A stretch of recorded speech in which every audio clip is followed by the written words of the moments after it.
Hello viewers, இப்போ நம்ம சென்னை கோயம்பேடில் இருக்கிற குறுங்காலீஸ்வரர் என்ற சிவன் கோயிலுக்கு வந்திருக்கிறோம். இது 1500 ஆண்டுகளுக்கு முற்பட்ட கோயில். ராமாயண காலத்திற்கும் இக்கோவிலுக்கும் தொடர்பு உண்டு என்றால் நம்புவீர்களா? ஆம், அதுவே உண்மை.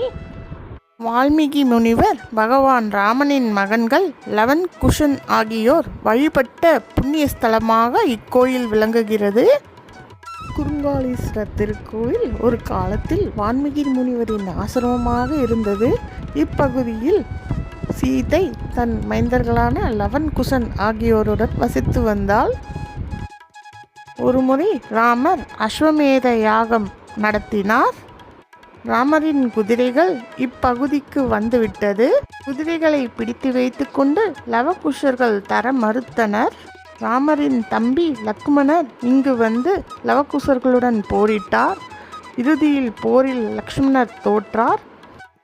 பின்னர் ராமரே நேரில் வந்து லவகுஷர்களுடன் போரிட முயன்றார். இதனை அறிந்த வால்மீகி முனிவர், நீ போரிடுவது உன் பிள்ளைகளிடம் என்று கூறி தடுத்து நிறுத்தினார். ஈசனின் அருளால் பிரிந்திருந்த குடும்பம் மீண்டும் இணைந்தது. அதனால் பிரிந்திருக்கும் குடும்பத்தினர் இங்கு வந்து வழிபட்டால் மீண்டும் இணைவார்கள் என்பது இங்கு உள்ள நம்பிக்கை. கோவிலில் உள்ள தாயாரின் பெயர் அறம் வளர்த்த நாயகி. இடது காலை முன்வைத்தபடி இருக்கும் காட்சி நாம் வேறு எக்கோவிலிலும் காண முடியாது. மீண்டும் பக்தர்களுக்கு உதவுவதற்காகவே அன்னை இவ்வாறு காட்சியளிக்கிறாள். கோவிலில் உள்ள லிங்கம் பெரியதாக இருந்ததனால் சிறுவர்களான லவகுஷர்களால் நிமிர்ந்து நின்று பூஜிப்பது சிரமமாக இருந்தது. லவகுஷர்கள் எளிதாய் பூசிக்க ஏற்றவாறு தன் திருமேனியை குறுக்கிக் கொண்டு குறுங்காலீஸ்வரராய் சிவன் இங்கு காட்சியளித்தார். காலத்தில் இக்கோவில் மண்ணில் புதைந்தது.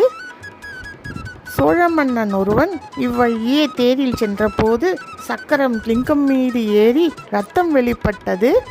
பயந்த மன்னன் பூமிக்கடியில் லிங்கம் இருப்பதை அறிந்து இங்கு கோயிலை எழுப்பினான். தேர் சக்கரம் ஏறியதால் இந்த லிங்கத்தின் பானம் பாதி புதைந்து விட்டது. எனவே இங்கு சிவன் குறுகியவராக காட்சி தருகிறார். அதனால் இங்கு உள்ள சிவபெருமான் குறுங்காலீஸ்வரர் என்று அழைக்கப்படுகிறார். கோவிலில் உள்ள குறுங்காலீஸ்வரரை தரிசித்தால் 1000 பிரதோஷ தரிசனம் செய்த பலனும், ஒரு சனி பிரதோஷனம் தரிசனம் செய்தால் கோடி பிரதோஷ தரிசன பலனும் கிடைக்கும் என்பது இங்கு உள்ள நம்பிக்கை.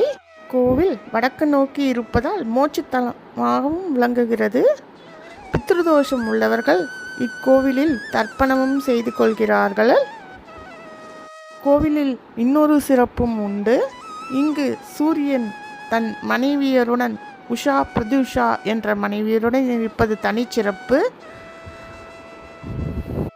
இக்கோவிலில் நவகிரக சன்னதியின் தரைப்பகுதி மஞ்சள், கீழ்ப்பீடம் வெள்ளை, தாமரை பீடம் சிவப்பு, ரதம் கருப்பு, தெய்வங்கள் பச்சை என பஞ்ச நிறத்தில் இருப்பது வித்தியாசமான தரிசனமாக இருக்கும்.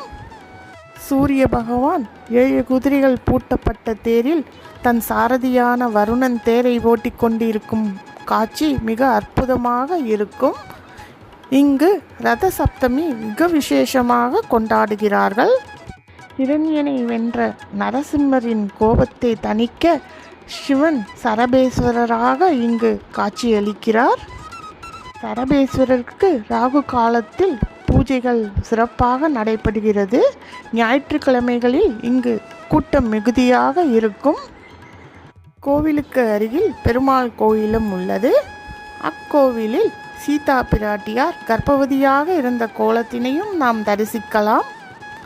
இதன் மூலம் ராமாயணத்தின் மூலம் இக்கோவில் தொடர்புடையது என்பதை நாம் அறிந்து கொள்ளலாம். கோயில் நந்தவனத்தில் 2 வில்வ மரங்களுக்கு இடையே வேப்பமரம் ஒன்று பிணைந்து நிற்கின்றது. அரிய அமைப்பிலான இந்த விருட்சங்களை வழிபடுவதால் நிறைய நன்மைகள் கிடைக்கும். இக்கோவிலின் கோபுரத்திற்கு கீழே கபால பைரவர், வீரபத்திரர்கள் சன்னதி இருக்கிறது.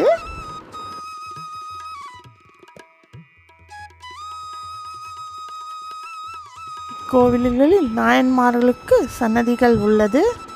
இக்கோவிலில் இன்னொரு விசேஷம் என்னவென்றால் எல்லா கோவில்களிலும் சிவனுக்கு பின்புறம் லிங்கோத்பவர் இருப்பார். இப்பொழுது நாம் தட்சிணாமூர்த்தியை காண்கிறோம். இக்கோவிலில் உள்ள தனி சிறப்பும் இதுவே ஆகும். இக்கோவிலில் சிவலிங்கத்தின் பின்புறம் தட்சிணாமூர்த்தி இருப்பது தனி சிறப்பு. இவை நாம் வேறு எந்த கோவிலிலும் காண முடியாது. கோவிலில் அதிகார நந்தி, காலபைரவர், வீரபத்ரர், விநாயகர், பிரம்மன், சுப்பிரமணியர் ஆகிய தெய்வ சன்னதிகள் உள்ளன. இந்த கோவில் சென்னையில் உள்ள பழமையான திருக்கோயில்களில் ஒன்றாகும். நீங்கள் சென்னையில் இருந்தால் கண்டிப்பாக இக்கோயிலுக்கு வந்து ஈசனின் அருளை பெறுங்கள். இங்கிருந்த ராமரின் குடும்பம் ஒன்று சேர்ந்ததால் கோவில் குடும்ப பரிகார தலம் என்றும் அழைக்கப்படுகிறது.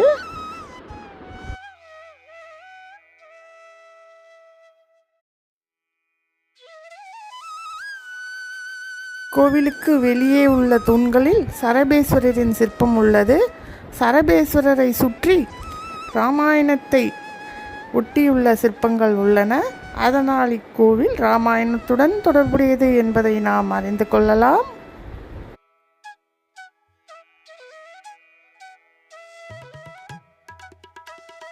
இது கோயிலின் வெளிப்பிரகார தோற்றம்.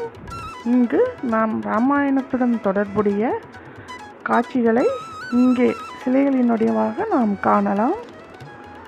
இங்கு சரபேஸ்வரருக்கு ஞாயிறுதோறும் விசேஷ பூஜைகள் ராகு காலத்தில் நடத்தப்படுகின்றன.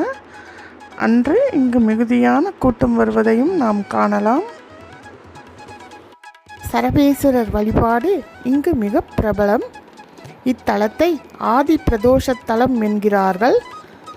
ஒரு பிரதோஷ தினத்தில் குறுங்காலீஸ்வரரை தரிசித்தால் 1000 பிரதோஷ தரிசனம் செய்த பலனும், ஒரு சனி பிரதோஷம் தரிசனம் செய்தால் கோடி பிரதோஷ தரிசன பலனும் கிடைக்கும் என்பது ஐதீகம்.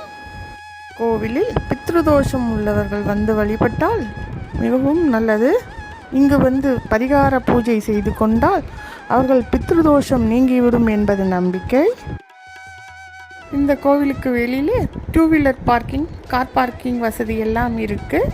இந்த கோவில் காலையில் 7 மணி முதல் 12 மணி வரையிலும், மீண்டும் மாலையில் 4:30 முதல் 8 மணி வரையிலும் திறந்திருக்கும்.